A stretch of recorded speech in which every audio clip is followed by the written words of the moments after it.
December 10th REMAC meeting. Let's just move ourselves along. So minutes from the June 3rd meeting were sent out. I apologize for the delay on that. I thought I had already sent them and then realized they weren't attached because Amanda told me. So could I get a motion to accept the minutes in a second? You can just raise your hand if you're on camera. Dr. Bryden. Dr. Delaney seconds. All in favor, just raise your hand. Give a thumbs up for it. Perfect. Okay, EOH enforcement list. I apologize. This is long.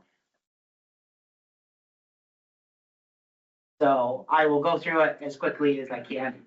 So the first one is Cody Minning from Holland Patton. Violations of 815 other state approved training curricula, state approved and other state approved training standards. He's suspended for 3 years. Suspension is stayed pending a 3-year probation without further violations. Also assessed a $4,000 civil penalty. 2,000 of that is stayed. The second person is Nicholas Shepard. Part 816A5 has been convicted of 1 or more criminal offenses. His card was revoked 5/16/24. Brent Payard, violations of 816A5, been convicted of 1 or more criminal offenses, revoked and annulled effective 5/21, not allowed to seek any recertification, license, or registration or certificate from the department in the future. Laura, last name I'm not going to try to say because I'll butcher it. Violation of 816A2, has been negligent in the performance of his or her EMS duties and practices. She surrendered her card in June. Gary, not going to try to say that one either. 803AM, negligent, surrendered effective 7/20 or 7/2/24. Ben Miller from Messina. So this is one from our region. 816A. Lakers assistant, sorry. 816A1, failure to comply with requirements. His card was revoked 7/3/24. And some of his stuff did fall into patient abandonment. Vincent, last name I'm not going to try either, sorry. 816A6 has been found guilty of any non-criminal offense or statutory and or regulatory violation related to patient safety and or has been held any other professional license or certificate suspended or revoked. He is revoked 5/4/24. James Schofield, 800.3, incompetent means a lack of or loss of skill or knowledge to practice the profession or practicing with negligence, surrendered effective 7/15. Brian Torres of Spencerport, violation of probation from a previous stipulation and order, suspended 1 year effective 8/2. Amanda Eugene, sure, 815A, comply with pre-hospital standards applicable for the geographic region or state in which the individual is practicing or established. Suspended 1 year effective 8/20. Suspension is stayed pending successful completion of a 3-year probation. Civil penalty of $4,000, $2,000 stayed pending successful probation.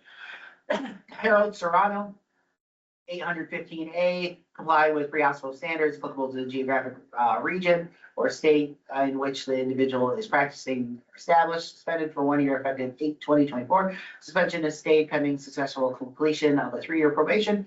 Civil penalty of $4,000, $2,000 stayed pending successful probation. Even Day, 815, comply with pre-hospital standards applicable, same as above. Suspended for 1 year, suspension stayed pending successful completion of 3-year probation. Assessed a civil penalty of $2,000. Andrew DeWolf, 816A1, has failed to comply with requirements, revoked effective 8/26/24, and assessed a civil penalty of $26,000. He had 136 counts against him. State's been busy. I guess so. Louis Carlillo, 816A10, has misappropriated any money or any property from any service during the course of any EMS duty and or practice, irrespective to whether such misappropriation is prosecuted as a crime. surrendered effective 8/7/24. Can you make sure you mark down that Colonel Vento is here? James Wilkinson, Syracuse, New York, 815A, comply with the pre-hospital standards applicable for the geographic region or state in which the individual is practicing. Revoke 9/4, revocation is stayed pending no further violations during a 3-year probationary period. Che Vincent, 816A6, has been found guilty of any non-criminal offense or statutory regulation violating the patient's safety and or has held any other professional license or certificate suspended and or revoked. They were revoked 9/10. Tyler Bending from Lockport, 815A1, comply with the pre-hospital practice standards applicable for the geographic region of the state in which their individual is practicing. Excuse me. So this is kind of just going against the collaborative protocols and not doing what they agreed to. Suspended for 1 year effective 9/10/24, suspension stayed pending 3 years successful probation. $2,000 civil penalty stayed pending successful probation. David, not trying, 816A13 has held himself out at being certified at a higher level than actually certified and has exceeded his scope of practice. Suspended for 1 year effective 9/12. The suspension is stayed pending 3 years of probation. $8,000 civil penalty, $6,000 is suspended pending civil or successful probationary period. Wayne Allen of Gloversville, 816A10, has misappropriated any money or any property from any service during the course of an EMS duty or practice, irrespective to whether such misappropriation is prosecuted as a crime. Summarily suspended, so that was an instant suspension pending a hearing on 11/14. I don't know how that turned out. And then lastly, Ramapour Valley Ambulance Corps in Suffern, New York, Public Health Law 312 I and F has discontinued operation for a period in excess of 1 month. 312(1)P has not been compliant in the operation of the service and has shown inability to provide adequate ambulance service or advanced life support for first response service. They were revoked 10/17/24. So the state's been really busy. Again, our job here at the program agency is to intercept these QI issues before they go to the state. We'll talk a little bit more about that. Any questions about any of the enforcement stuff? Okay, correspondence, we don't have any. Air medical report, Colleen is on. Good evening. I'll get that report over to you next week. Perfect, and I'll send that out to everybody next week, or Amanda will, or Lindsay will, one of us will. Thank you. Yep, no problem. Other old business, so protocols are gonna be covered under the program agency report. Quality Corner Committee, I don't know if Melissa is here. But it hasn't gone anywhere. Dr. Gray, your hand is up. Do you have something to say, or can I put your hand down? Okay. You I don't can know put how it to do down, that. it was from before. Perfect. Quality Corner, so they are working on a couple different things that they're gonna study and bring to the REMAC. Medical Director MOU CQI policy, so we're gonna sit down and kind of tear the CQI policy apart again.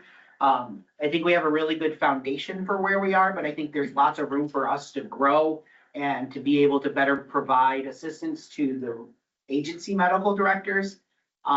So by creating an MOU, similar to what we did last year, for the skills portion of things, to allow us to have a more hands-on role in the CQI at the agency, to put some onus on the individual agency medical directors, but also having them say that they trust us as a region and they will value our opinion and take our recommendations and do something with them versus just saying, nah, I think IGLs are IOs are underutilized in the field and this provider was in there right when they clearly weren't. So I'm gonna start working on that. It probably won't be till after the first of the year, but I will send that out to the REMAC docs for their input on that. RTAC and RStack, Briggs, you've been to the most recent one. If you wanna report on anything that you think is important that came out of it. Or Dr. Gray, because I know you go to him too. Or Dr. Bryden. really anybody who's gone to them. We get the notification the day after they happen, so. I don't get them at all. So. There really wasn't much. That would be important for this group. The things that I remember them talking about were having air medical representation on the RTAC. The state and a couple different hospitals talked about some different deficiencies that they were seeing in their reviews, but there wasn't anything of super important substance, unless I'm missing something, Dr. Bryden, that they talked about the last RTAC.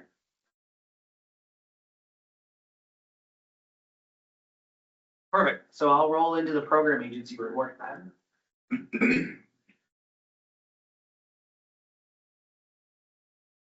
All right.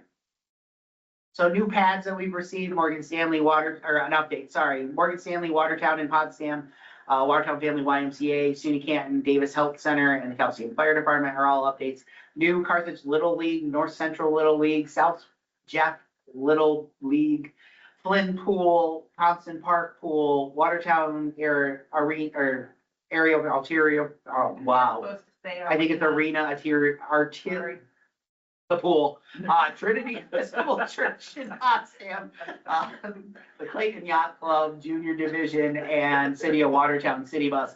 A lot of these are coming from that new legislation that came out that was stating that youth sports have to have a pad. There is some more clarification that's come out from the state that I'm sure Vinny will touch on when we have the state talk. So the IGEL BLS demo project, we have Canton Rescue that has now joined that, so that's run out of the Hudson Valley region. So this is going to be added into the BLS protocols as an if trained and equipped and regionally approved skill at the next protocol rollout, which is in July, not June, which will also open it up to your BLS FRs to be able to do if trained and equipped at the BLS level.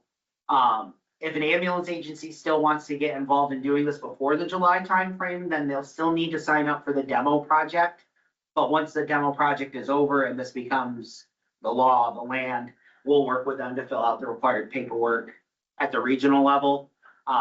It's up to this body if they choose to have them get reapproved to do it, or if they just carry over and continue business as usual. Regional BLS adjuncts, we have one application from Messina Fire that I'm looking for a motion on to approve for BLS albuterol. Make a Dr. motion to Delaney. approve. And Dr. Gray, all in favor, give a thumbs up or shake your head, either way. Thank you. Regional TXA notification, so this is just a NOI to us and a letter from their medical director. So Carthage Rescue, Ogdensburg Volunteer Rescue, and Lewis County Search and Rescue, and we did send them the TXA bracelets for their patients, right? Okay.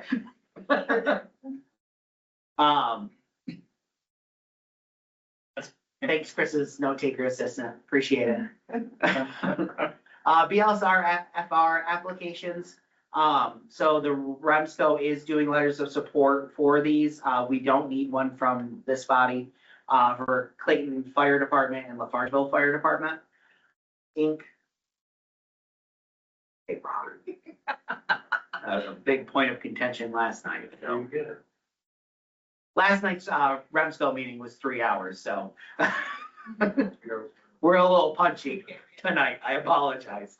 EPCR North Lawrence is still in process of getting themselves set up with the image trend stuff through the state. It's a free platform. Same with Chameau Fire.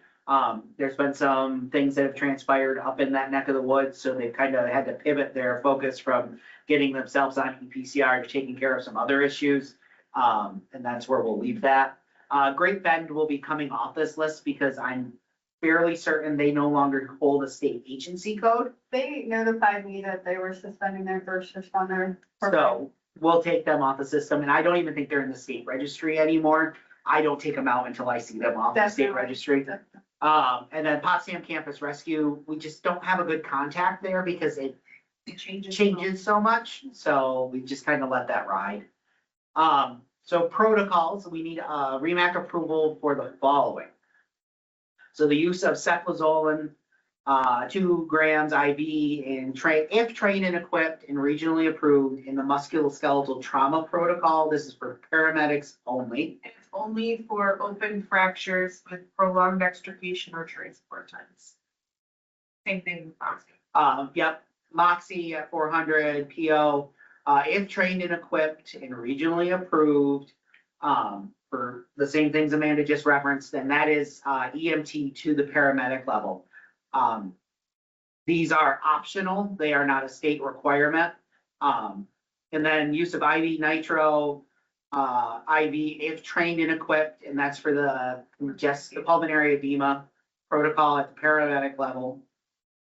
And then the use of etomidate if trained and equipped as a med control consideration for facilitate or for, Procedural sedation. yeah, procedures, what she said. I can't talk tonight, I'm sorry.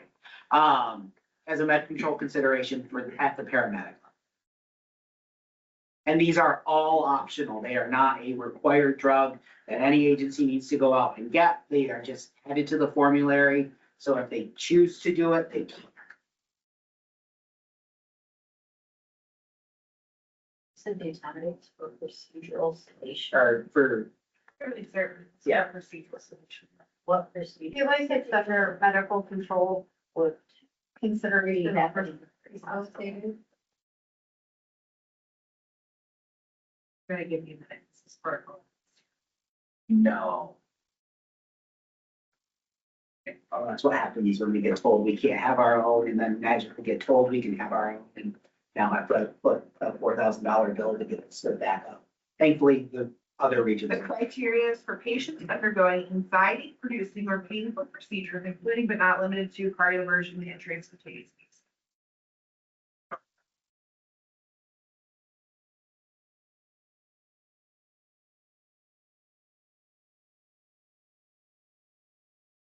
Any discussion?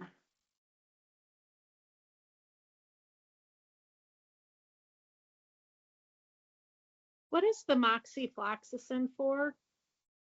What It's diagnosis the musculoskeletal trauma. It's a oral antibiotic. versus so for- IV? Okay, Yeah, because they can give it at the BLS and AEMT level. thank you for the NCC. clarification.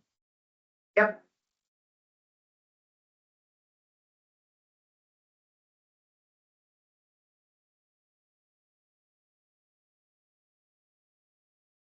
Any other questions? I need a motion from you guys too. Yep. Please.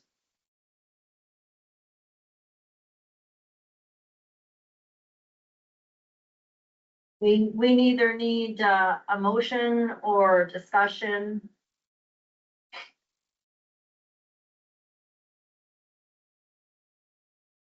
I guess I'll start and make a motion to approve these.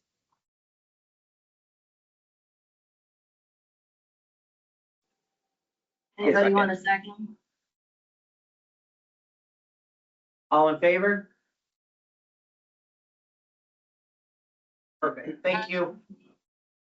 Thank you. We'll get guidance out to the agencies within the week. So the CQI initiative, I'm gonna let Amanda talk. So according to the CQI initiative, in April, I reviewed 78 charts, 33 from the North Country region, 45 from Mountain Lakes. There were 3 agencies that were chosen that had no charts uploaded into the state bridge. They could be using paper, they could be having a mapping problem. At this point, I don't remember. May, 81 charts, 32 North Country, 49 Mountain Lakes. There were 2 agencies with no charts uploaded. In June, I reviewed 56 charts, 16 North Country, 40 Mountain Lakes. There were 6 with no charts uploaded, and 2 of these charts were sent to the agency medical director for further review. They were not this region. This is where, so the blue is North Country and the orange is North Country and Mountain Lakes.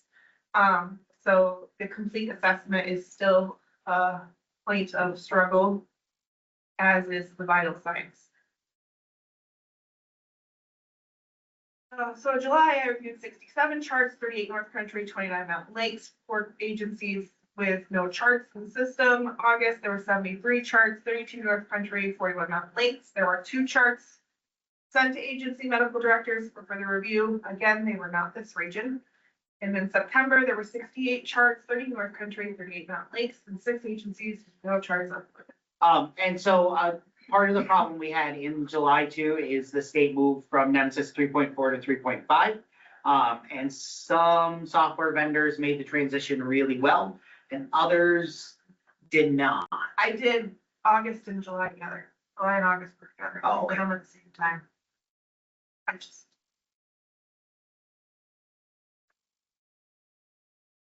And assessments suck, they're terrible, assessments are terrible.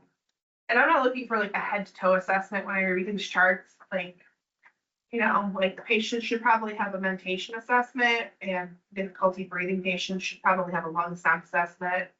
Abdominal pain should have an abdominal assessment. I'm not looking for head to toe assessment, I'm looking specific to what the chief complaint or the HPI is. So we are having some mapping issues again with ESO. So we already do, and Zach takes care of it, although he won't put himself on camera so you can all see who he is. Zach does our data and informatics out of the office. So monthly, we send out a report to every agency in the North Country Mountain Lakes region of all the charts that they have uploaded into the system, so they can compare it to how many charts they actually generated in their software vendor. We are noticing an extreme disparity between ESO and what we show in the system. And that's not necessarily on the agencies, that's more on the ESO side of things, because the provider does their chart, they get the green little check mark at the bottom that says that they're done, they click the check mark and they walk away thinking that their PCR is complete. When in hindsight, it's missing tons of data fields and it won't even attempt to export itself out of the ESO system. So it just kind of sits there in limbo. So hospitals aren't getting PCRs. We're not getting PCRs at the regional level. We're getting requests from trauma centers saying, hey, where's this PCR? And having to call and harass our ESO or agencies. The other thing though, is the state is gonna start cracking down on this. They aren't yet, but they're going to. And that onus doesn't go to the software vendor, that goes to the agency. So if you as an agency are working with ESO or EMS charts and your charts aren't uploading, that's not on them, that's on you as an agency, and you will get a statement of deficiency. Perfect example of an agency in St. Lawrence County, Morristown, is on ESO. And they got a statement of deficiency because they had no charts in the state system. It was an issue on the back end. Then he sent the letter out. I reached out to the state and said, wait a minute, we've got charts in our system from them, so they've been active and working. This is a background issue, but still, they were sending the statement of deficiency, which has been retracted now and everything's good and everybody's happy. But they are starting to look at that. They are starting to track that. And is there a way of measuring if you're responding to calls or not?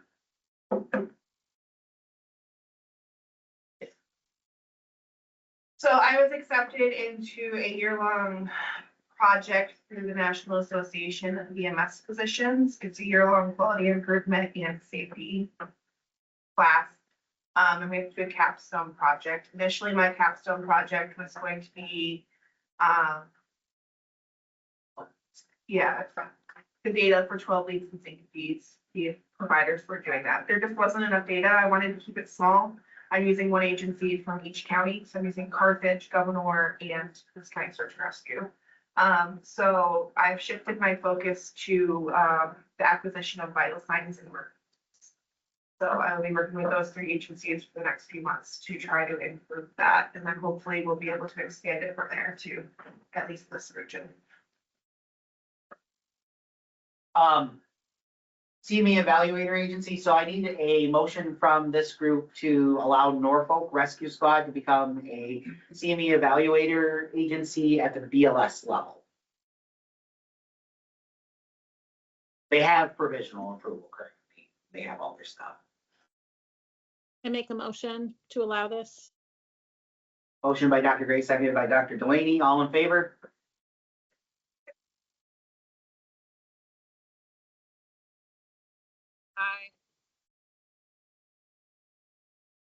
So trainings, upcoming trainings. So we have the spring fling, which will be April 10th through the 12th. A lot of really cool things planned. Bob, I need to talk to you after we're done because I think I forgot to send you an email. And I sprung it on Paul last night too. It's just. It's, we're doing, because there is another conference that is quickly on the heels of, Spring Fling. Debbie and Mark had the brainchild, of, instead of having a DJ after the awards banquet, we're actually gonna have a live band. And so we've reached out to Josh Cox and the Rattlesnakes, and they are going to be our band for that night. Josh is a state trooper. They have a really great following. I'm working on seeing if I can get Debbie to let people come in after dinner for like a $10 door at the door, whatever. But I think that's gonna be a really good draw, and I think it's gonna bolster numbers for our banquet and Spring Fling as a whole. I mean, yeah, we have some really, really good stuff that will be coming out hopefully in the next couple weeks. We'll have registration open just to get everything done. This is the first time we've had our speaker set up before January 1st, in my recollection. So, it feels nice. And then we are working with the Mystic on Fort Drum to schedule the spring and fall Fort Drum EMS days. We just don't have the dates for those yet. I'll talk a little bit more about those in a couple seconds, like right now. So we did hold Fort Drum EMS Day in September on the 28th. We had 15 attendees come, and actually it was a pretty good swath across our big region of the North Country Mountain Lakes, but also from Central New York, mid-state. It was some really good representation of EMS throughout the state. Those of you who know John Morrissey, he was there, and he went through the military obstacle course with everybody on his team, including through the water pit, which for everyone else was mid-chest, and for John, it barely touched his waist. What was really cute was having him go through the tiny little tunnel. But we got tremendous feedback from that.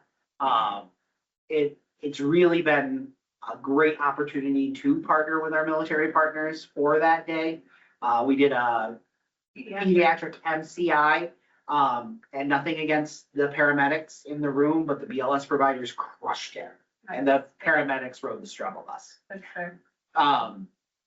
It was really, really good. The other was a multi-system pediatric trauma, everything focused around peds. Pediatric anaphylaxis, and then before they did the MCI, they did a tabletop MCI to kind of refresh their brains. Because last time we did an MCI, it was not great. It was bad. Not great, doesn't accurately describe it. So it was really well received. And we definitely look forward to doing the next couple this year too. EMS Education Day in Saranac Lake at North Country Community College. We held that on the 16th. We had 19 attendees. It was a really great opportunity for us to partner with some of our education folks from up that way and provide some very needed education in that region. We also partnered with the state on this, and we had Ed Major, who is the branch chief of our area of the state, come up and do like an EMS ops and what to do when you're interacting with the state and how to prep yourself for inspections. And then Peter Brody actually came up, and he's the state's data and informatics chief. And he did a fantastic lecture on the importance of good documentation, and explaining that, PCR is a legal document. Need to do good. We need to be better about it. And then through Amanda, I'll sing her praises in a couple seconds, but we were able to partner with the Q Center and did a gender and sexuality training, creating affirming and inclusive environments for all. I was out sick with COVID for that, so I didn't really pay attention to it other than my phone kept dinging in the chat, and everyone was super engaged, and the reviews that we've gotten back from that were also fantastic. And I really have to tip the hat to Amanda. So as you all know, we have a learning management system. Our goal has been to put out 2 pieces of education a month. Amanda could stop creating education now, and we would be good until probably May or June. We are cranking things out of this office. We're partnering with a lot of our regional educators who are volunteering their time to either credential the education or to even create education for us. And some even like more well-known speakers have volunteered to do some stuff for us. So it's really taking off. And our goal is to be able to create a system where every regional provider can go to that system and be able to take enough classes to recertify. And use it for 100% online recertification. So if your agencies that you rep are a pediatric emergency care coordinator, Amanda is our PEC for the office and who you need to talk to and contact. Miscellaneous EMS office participation, state quality metrics, state legislative committee, and state data and informatics. Amanda and I both attended the December state meetings. The next meeting dates are February 26th and 27th.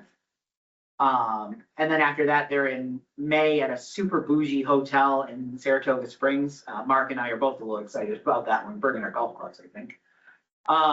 We also have participated in the CNY Health Emergency Preparedness, the Northern New York Child Fatality Review Team, Samaritan Medical Center's stroke meetings, Upstate Stroke Quality Group, Jefferson County NIH meetings, which start back up in January. The Jefferson County Hazard Mitigation Steering Group, and then the Samaritan Trauma stuff that's not on there. And if you have any paperwork that needs to be submitted to our office, it should come to paperwork at fbrhpo.org. It's great. Any questions for the program agency? Perfect. Mark, can you interject with your CMAC SEMSCO report? Yep. As Jonathan said, we were all in Watertown till just shy of 10 o'clock last night, and I'm old, so it's almost my bedtime. So I will keep this quick and painless. As was alluded to at the beginning of the meeting, the state is, I don't want to say on an enforcement kick, but they've gone from 35 people to they're over 70 staff members now, and they're planning on getting into the hundreds. They're going to be changing from the Bureau of EMS to the Division of EMS, which means they're larger, which means more enforcement. The best way to keep an eye on this is to be actively involved within your agency in the CQI process. And, I know every agency kind of has a little bit different CQI process, but when the agency administrator kind of reaches out to you, make sure you're engaging them and working on remediation plans, etc. There are protocol changes that were approved at the last couple of meetings.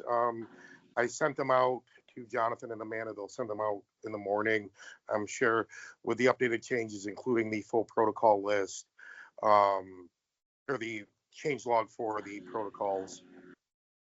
Other than that, legislatively, it's no secret that EMS is on the struggle bus.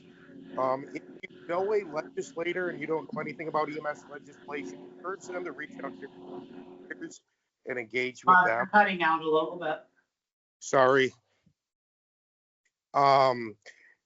If you happen to know somebody in the legislature, please reach out to them and ask them to engage with our EMS leadership. We have some pretty extensive education or legislative agendas moving forward to try and bolster the EMS system. We did send a letter to the SEMSCO, sent a letter to the commissioner asking for support in approving, Jonathan, help me out with the name, I can't say. Buprenorphine. Thank you. To be My big word for the day. Don't ask for any more. included in EMS under public health law. EMS providers are not allowed to give the medication.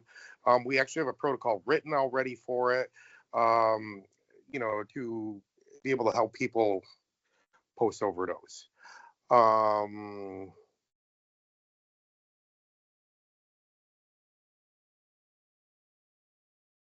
There's currently 7 regulatory packages. 4 of them are supposed to be hitting public comment around the first of the year, probably January and February.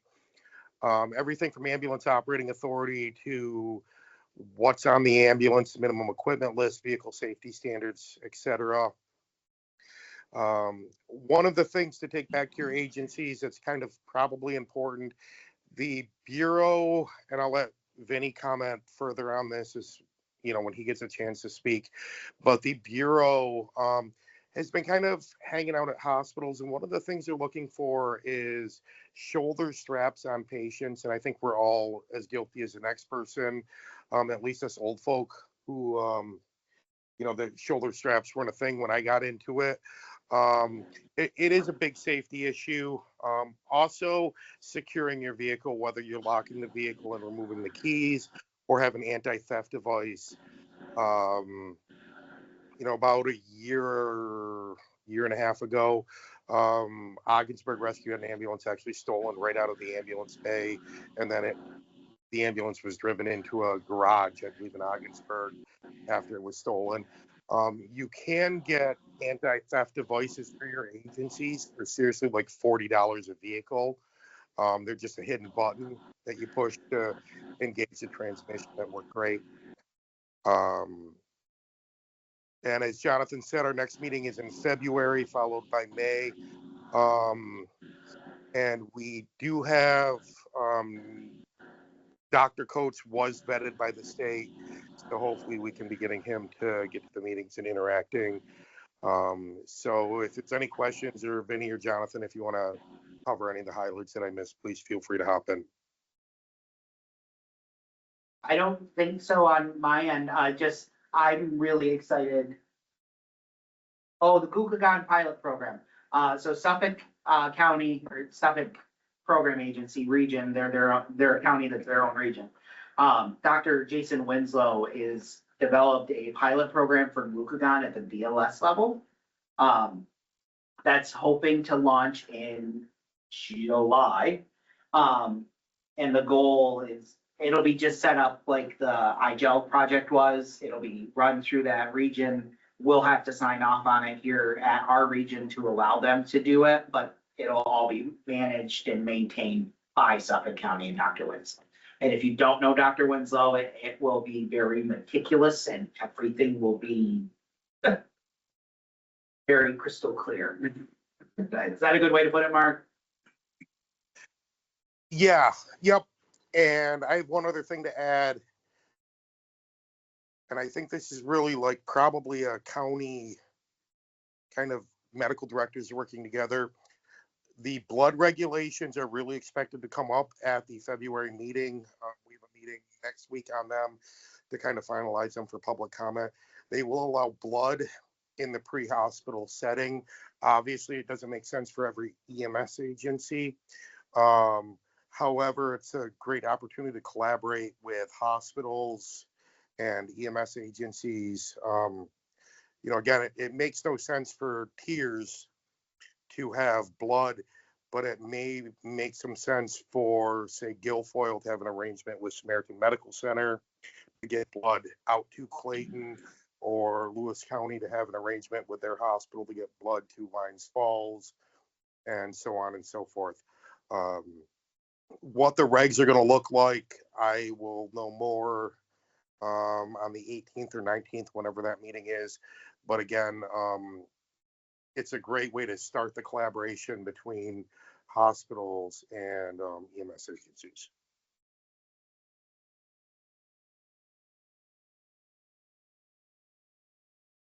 Thanks, Mark. The only thing I'm going to add is, to me, the buprenorphine thing is a pretty big deal, especially because we are a Matters participant here at FDR-HPO, and the ability to help get those harm reduction tools out in the field just is incredible and is a huge step in the right direction. Now, if we can just break down the stigma around substance use disorder and get people to actually start doing some of that stuff, we would be all the better for it. Vinny, do you have anything you want to talk about?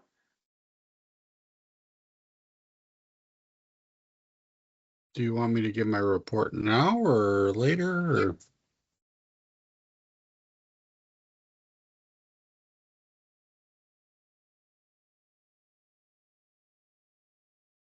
Are you able to hear me, Jonathan? Yeah, we can hear you. All right. Do you want me to give my report now or? Yes, please. All right. 2 seconds. Hi, everyone. Just a couple things that I'll hit on real quick. To follow up with Mark, We do check to make sure the vehicles are locked. That is including your ALS equipment in the vehicle as well.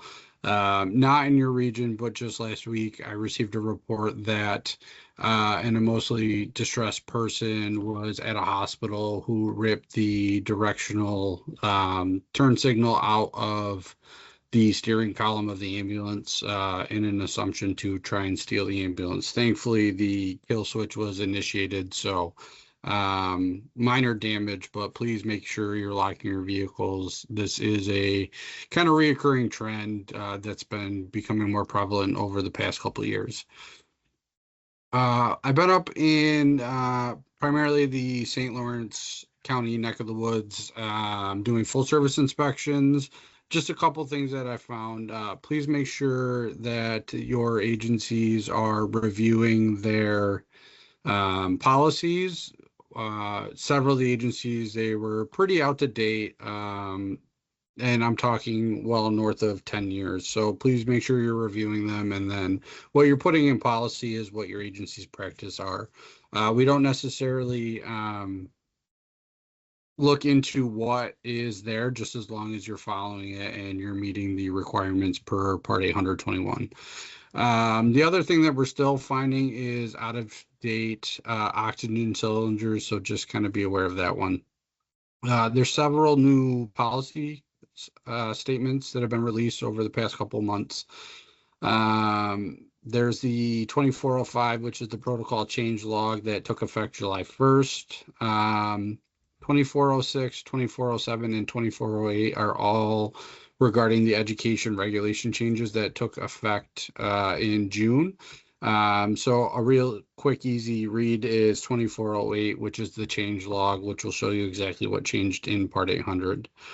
2409 was the health advisory due to the Baxter plant closure. And then 2410 is a guidance document on AD requirements for youth sports league. We know that was one of the challenges with the new statute change that took effect. So if any of the sport leagues reach out, you can refer them to that. As far as some changes in the Bureau, agency renewals, if anybody has done their agency renewal in the last 6-8 months, you'll see that we have a new licensure branch of the department. So that is headed by Don Trepez, who was formerly out of the Buffalo office. So they're handling all your renewals and turning around relatively quickly. On average, we're seeing anywhere between 5 and 10 days, which has really streamlined that process. In addition to that, they are also issuing your vehicle stickers for your renewals. The 1881 submissions for new vehicles are coming out of the regional office still. On the education front, we've had 2 promotions. So Melissa Lockwood, who many of you know, she is now overseeing the practitioner licensure and credentialing unit for education. So she is overseeing all things CME, reciprocity, testing issues, and those types of things. And then Drew Chesney also took a promotion within the department in education. He is overseeing course sponsors, instructors, and that side of our education department.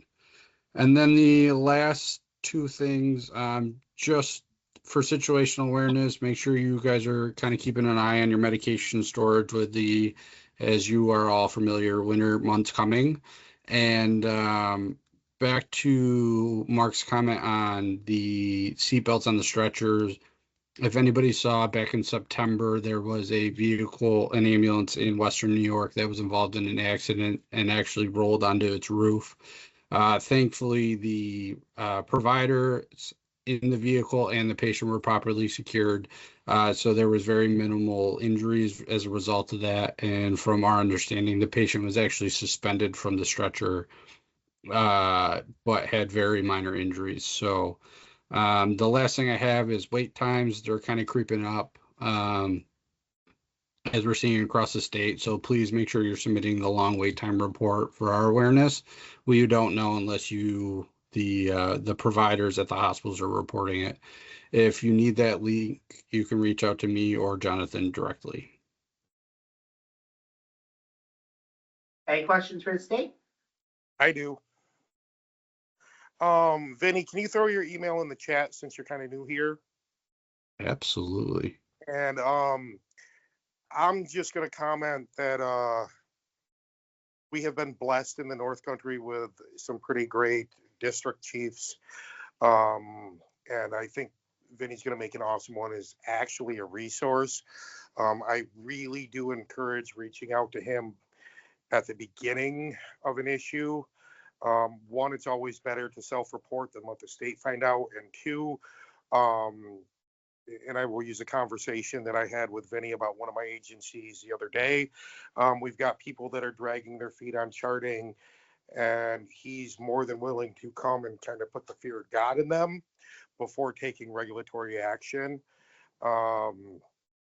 which is greatly appreciated, because me saying it means nothing, but when he's like, we're going to find you $2,000 a chart, it hits home. So please, I would encourage everyone to use him as a resource. Absolutely. The thing I'll add is based on the enforcement list, I can promise you that I am not out there looking for investigations. If they're reported to me, we're happy to look into them, take care of them. But if we can kind of curb any issues ahead of time, I'm more than happy to do so, whatever capacity that is. Thanks, Vinny. So new business annual policy statement review. So we just need to go through, and our office will do that and forward any recommendations out to the REMAC. One thing that we are looking to add, and this kind of goes back to the CQI policy, is a clause in there that we can share data between medical directors. So if I'm at Indian River and I do something really stupid and Dr. Delaney suspends my privileges, and I just go to, I work at Carthage and I just go to Carthage because they've got a different medical director, and I can do everything I want to there because they're not the same medical director. So one thing I want to put in there, and Debbie has offered to have the REMSCO take it to Karen Caddio, the attorney, to make sure it is allowed, is a data share basically between medical directors to be able to say, hey, John did this at my agency, watch out, you might do it at yours, or if there is some kind of remediation plan that we can share that between agencies. We already did 11 because that was in the program agency report. So we do need to update the notification for BLS adjuncts. So I drafted this up. I think I sent it back out in July. It's been a while since we've met. So albuterol, naloxone, syringe epi, BLS glucometry, and epi auto injectors and Moxie require a notice of intent to the REMAC because they will be taught in the curriculum. Before that, these adjuncts weren't taught in the curriculum, so we had to have that extra step of approval. This is more to just let us know that they're doing that. BLS CPAP is still an adjunct, and BLS 12 lead is still an adjunct, so we actually need to have them submit more paperwork with that. All of it requires the DOH 4362, which is the medical director verification form that you guys have to sign off on. The only change is that now it's one application versus 6 different applications. So I need a motion to approve that. Dr. Delaney, Second. Dr. Gray, all in favor? Bye. Thank you all. That's the last thing I gotta ask you about, and then I just need to present something that Debbie has drafted to you guys. So we're seeing a massive uptick in bullying at agencies. And while regionally we have difficulty being able to do much that can have teeth behind it, Debbie did draft an anti-bullying policy that agencies can adopt that we'll post on our website to provide to agencies, because we all know this, we're all eating our own. There's a difference between hazing and bullying. There's a difference between it being in good fun and being downright mean. So Debbie has put this together. I believe it's just for situational awareness that we're gonna put it on the website for agencies to adopt. We'll do some kind of little flyer that goes with it, and maybe you and I can sign it and get Debbie's signature on it. And then we also do have an education piece too that we are gonna put up on the learning management system about the effects of bullying. It's been made already, but we sent it back. Okay. So, I think it's a lot of really good things, and this is needed. We all know that this happens in our agencies. So I will send it out to everyone so you can get a better look at it.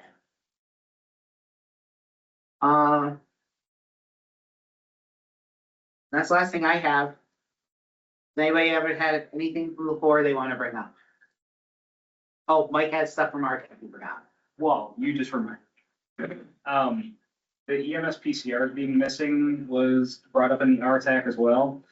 Two different reasons. I think one of the reasons was the ESO or the specific vendor issue with things not going through the bridge, and hospitals cannot access those PCRs if they don't go through the bridge. So that's one of the reasons. The other reason is serious delays in the completion time, as Mark talked about earlier. We really do need PCRs in the hospital. And if they're not done in a timely manner, we don't get them. The other thing is C-color usage. We did talk about that as a group. We talked about this in the last two RTACs, is that the trauma centers are seeing a severe lack of EMS providers utilizing C-collars. Something that I think that we know Amanda and I have talked about. That's something that continues to be an issue. I know at Samaritan it continues to be an issue. We see trauma patients coming in constantly without C-collars. So that's something else to bring up from the RTAC. And the last thing is reports through Pulsera, as most of the state has gone to Pulsera for our pre-notification method from the radio. The reports the process is shorter, but the reports are even shorter. 4 words is not appropriate for a pre-hospital report. And that's not just a North Country issue, that's across the state and across the CNY region. And Mike, Dr. Gray and I have all talked too about the missed report. I just need to get it out. Yeah, we did have a really good discussion about that. That's part of it. Something I was going to bring to you guys to discuss, and how we can put out some broader education about reports and how they should be. I'm drafted. I'm kind of. So those are the 3 things that were talked about last RTAC. That's relevant to you all. Thanks. One last thing that is relevant to everybody. So last night, North Country Remsco, I always put that, did approve to form an exploratory committee to look at aligning the North Country and Mountain Lakes regions. It would still be 2 separate councils, 2 separate REMACs, but they would work collaboratively. They would have individual votes on things, but they would meet together virtually, obviously, with live sites. And they're just looking at the options. Mountain Lakes is in some serious financial issues. And they are actually the ones who formed the exploratory committee first. Debbie presented this back to them in October, and then she got off the call, and Amanda, Zach, and I fielded a lot of questions that their council had. And then she presented it to the North Country Remsco last night to start the discussions on it. They can't get a contract with the state right now because they've lost their tax exempt status. They've lost maybe about $100,000 in voucher funds. Because the Remscos get $25,000 a year to operate off of. They haven't had a contract since 2020. And they're at jeopardy of losing this year's contract funds too, because they aren't set up in the new financial system that the state uses. I have pretty good confidence that they're going to do whatever recommendation kind of comes from North Country. We've at length talked with Vinny and Ed and Ryan about different things to do by running them as 2 parallel regions that, excuse me, work collaboratively and vote and do all of that stuff together. It allows us to still keep our CMAC and SEMSCO representation, but also would make us collectively the largest region in the state.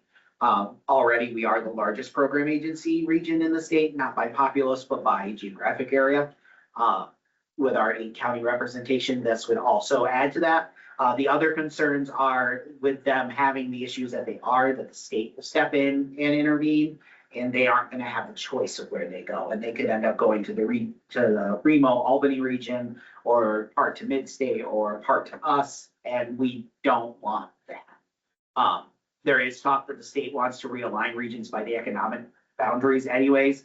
But if we can be preemptive and get ahead of this and do this relatively soon, I think that will get us ahead of that curve. And so does Debbie. So there was a lot of really good conversation and some not so good conversation last night. Lengthy, you said lengthy, or? Yes, lengthy conversation. So, I just want to put that on your radar, that nothing has been decided and nothing would be decided without coming and talking to this body too, because you're a part of the system of health. With that being said, I don't have anything else for anybody. Does anybody have anything they'd like to bring up to the group? And motion to adjourn? Dr. Delaney makes the motion. Can I have a second? Second, and happy holidays to all.